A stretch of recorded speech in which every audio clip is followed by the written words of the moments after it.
குளத்தலை அருகே தேசியமங்கலத்தில் மாரியம்மன் கோவில் திருவிழாவை முன்னிட்டு மாடு மாலை தாண்டும் நிகழ்ச்சி வெகு விமர்சையாக நடைபெற்றது. கரூர் மாவட்டம் குளித்தலை அருகே தேசியமங்கலத்தில் மாரியம்மன் கோவில் திருவிழாவை முன்னிட்டு மாடு மாலை தாண்டும் விழா நடைபெற்றது. சின்னக்காட்டி பாப்பி நாயக்கர் மந்தை சார்பில் நடைபெற்ற இந்த மாடு மாலை தாண்டும் விழாவில் உள்ளூர் மற்றும் வெளியூர் பகுதியை சேர்ந்த 13 ஊர் நாயக்கர் மந்தைகளை சேர்ந்த மந்தையர்களுக்கு வரவேற்பும் மாடுகள் சந்திப்பு நிகழ்ச்சியும் நடைபெற்றது. அதனைத் தொடர்ந்து மாலை நடைபெற்ற மாலை தாண்டும் விழாவில் பல்வேறு ஊர்களில் இருந்து வருகை தந்த 13 மந்தையை சேர்ந்த 300க்கும் மேற்பட்ட மாடுகள் கலந்து கொண்டன. மாலை தாண்டும் நிகழ்ச்சியில் கலந்து கொண்டு முதலில் வந்த 3 மாடுகளின் மேல் கன்னி பெண்கள் 3 பேர் மஞ்சள் பொடியினை தூவி வரவேற்றனர்.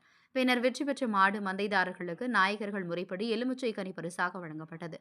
இதில் பேரூர் காதல் மாதா நாயகர் மந்தையை சேர்ந்த மாடு முதலாவதாகவும், வாலியம்பாட்டி கோனா தாத்தா நாயகர் மந்தையை சேர்ந்த மாடு இரண்டாவதாகவும், தேசியமங்கலம் சின்னக்காட்டி பாப்பி நாயகர் மந்தை மாடு மூன்றாவதாகவும் வந்து வெற்றி பெற்றது. பின்னர் நாயகர்கள் முறைப்படி உரும்பு மேளங்கள் முழங்க தேவராட்டம் ஆடி மகிழ்ந்தனர்.